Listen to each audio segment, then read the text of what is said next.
Welcome back to another episode of Cooking with the Jacobs. And today is Easter.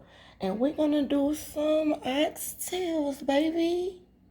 Yes, God, I found them for $5 a pound. Can you see that? $5 a pound. Of course, I had to get 3 packs. So, yeah. They're only like about 3.6 pounds a piece, so like almost 4 pounds. So really that's not even just really a lot. It's only like 12 pounds of stuff in here. So then to just make it a little better, I did add some beef chuck short ribs to my stuff.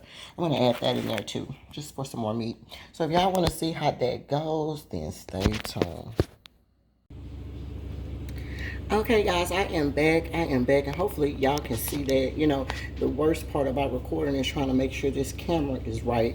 But anywho, in this pan, I just have all of my oxtails, and this is about a 12-quart pan or pot. And like I told y'all, I had about between 12 and 13 or so pounds of oxtails, and then I had some beef ribs. So that's what these are in here. They're just cleaned beef ribs. And then I just, and here my oxtails close up so you can see them. They're very clean, trimmed so that they won't have all that fat on them, and etc. So this is a fairly big pot. I filled it up to about 9 quarts of water, which is right above the oxtails. All right, now on this one, this is about to be the most easiest, simplest oxtail recipe of your life, because there is no browning, there is no nothing. All you have to do is put everything in this pan like I'm doing it, and it will turn out just as great as my oxtails. All right, so just trust me. I know how to do oxtails so many different ways, but for the Jacobs, we're going to do the easiest way. All right, and this is the easiest way for people who don't know how to brown and all that good stuff like that. All right, so here we go. So we only got water in this pan, right? Now I got one whole one whole red bell pepper, as well as one whole green bell pepper. You're going to put that whole thing in there. I have one whole cut up yellow onion. You're going to put that in there as well.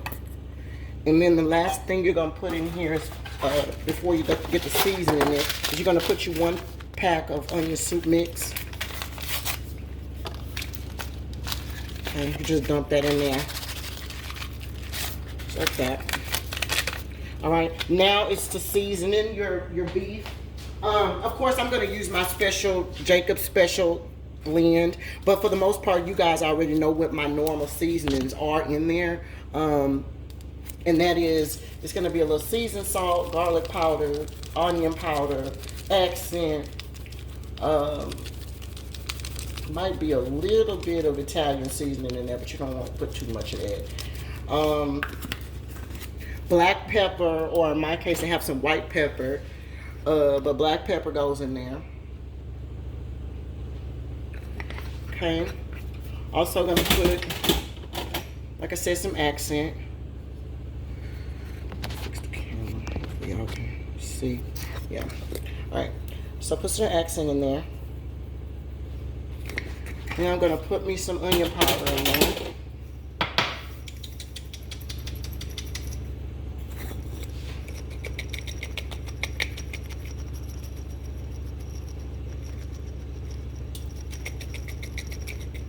All right, then I'm gonna put just a little bit of cayenne, not much. I don't want it to be spicy.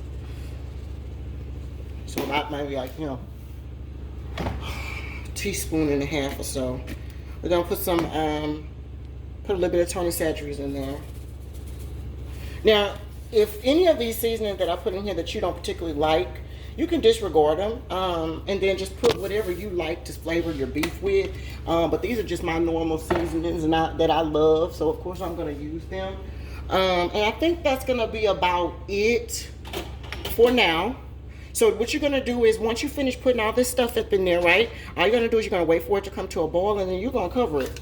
And you need to let it cook for, this thing is going to cook at least for about 3 hours, maybe even 4. But what I'll do is I'll come back and I'll check it, because we have to make gravy to it and all that stuff. But for the most part, it needs to just straight boil for at least an hour or 2. before you can even do anything else to it. And so that's what we'll do. I'll let it boil for an hour, for 2 hours. Or maybe an hour, I don't know. Between an hour or two, I'll come back because I know it's not going to be ready, but I can just show y'all where we at if that helps. But outside of that, it's going to take about 3.5, 4 hours to make this. So that's why I'm starting early. I want to eat about 1 o'clock or so, and it's already about 9:30, 9:40. All right, but anyway, we're gonna let this come to a boil. So my fire is on a high. I'm just waiting on it to come up to a boil. As soon as it comes up to a boil, I am going to cover it up, put my fire between the medium and the high, and I'm gonna just let it boil. All right, for 2 hours, and then I'll be back. Hey y'all, hey, we back, and we almost at hour 2. And just so y'all can see what this looks like, I told you it's not gonna be ready, but let me get a fork so y'all can see. When it's ready, this meat will just fall off. It's almost ready, but it's not. Let me show you one with a little fat on it. That's really how I go by. See how I got that little fat on that thing? When I do that, it will break apart. So that's how when you're gonna know it's ready. We're gonna roll it for another hour or so before I start making it the thickness for the gravy. But if you can already see the color there, it's already brown. All right, so that's why I told you this is a 1-pot meal. You don't have to worry about doing any browning or adding any type of brownness to it, because as you boil, it's gonna make its own beef broth. Okay, and if you want it browner than this, then I'll show you a trick. You just add some packet brown gravy to it, or whatever the case may be, since we're gonna go the easy route, and for those who don't know how to make their own gravy. All right, but for the most part, this brownness on there is actually kind of fine. I may do it a little darker just for the sake of doing it for y'all, just to show y'all an easy way to incorporate maybe a brown packet of gravy in here if you want the color. But anyway, so we're gonna let this roll for another hour at least. It's about 11:36. And this is has been about 2 hours. All right, so we'll see you in about 12:30 or so. All right. All right, y'all. Hey, we are back. It is almost like at almost like hour 3 or so. Let me take you right over here to the pan and show you what we are looking at. Okay, hopefully y'all can see that. You see how the water done went down and all that stuff like that. So let's take this off, and we're gonna make this gravy. Okay, so let me sit you back over here. All right, now in this pan, I told y'all we're gonna cheat, right? So I just have 1 package of brown gravy. I'm only gonna use 1 package because remember my juice was already brown enough. But this is just so you can make it brown and make that thicker consistency. Now this is a 1/4 thing of flour. I'm gonna mix that in there. Okay, now here's the trick. You're gonna take your juice from your you're gonna take the juice from your pot. That's what you're gonna use. You're gonna mix it up, and this is what you're gonna use to pour back in there to make your stuff thick. Okay? So hold on, let me get something so I can dip it out. Okay, we're just gonna dip it out.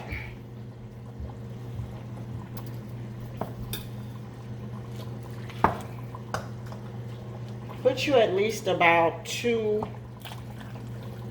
of them in there for now, and then take a mixer, a whisk, and just whisk it up. Make sure you incorporate all of the flour and stuff in there. Okay, and then this mixture is what you're going to use. Now this is just a quick gravy. Now if I didn't need to make it darker, and in which case really I didn't, but just for the sake of you guys, so you can kind of have that 40 weight kind of gravy, this is how I would do it. If I didn't have to make it darker, I could have omitted this brown gravy right here and used my own brown gravy because it was dark enough, and then did the same technique with this. But just to give it a little bit more color, that brown gravy will help you get that color. All right, so now this is what you want. See how thick it is? You want it just like that. Hold on 1 second, and I'll move y'all guys back over to the pot. Okay, y'all, so I'm back. So y'all are in the pot. Okay, now I'm gonna take this, And I'm gonna dump all this right back in my pot, just like that.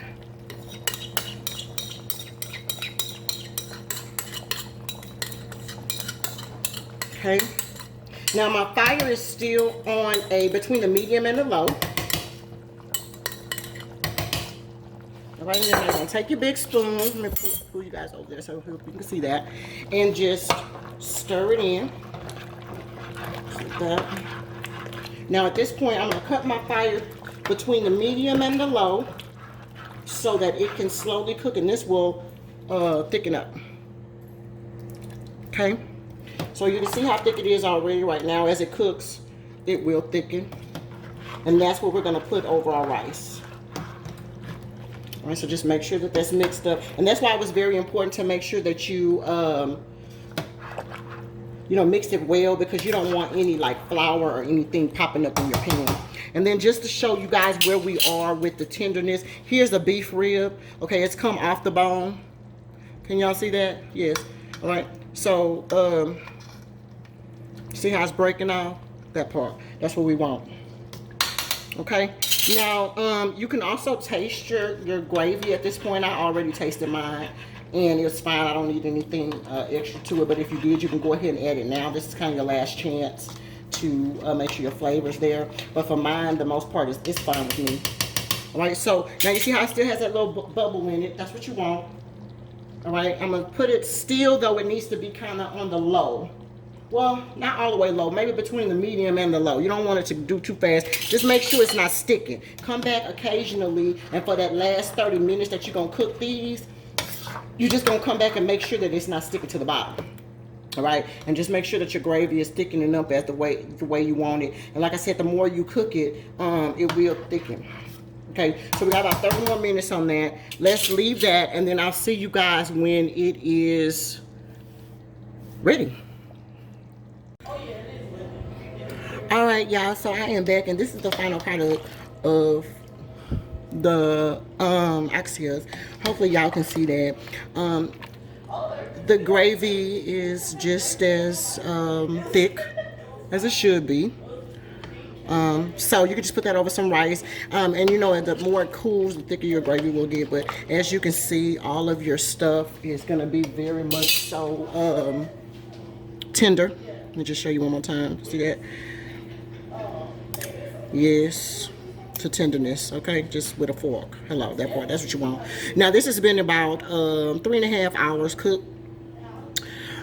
So like I told you, about 3.5, 4 hours. So that's ready. But I'll see y'all at plate up.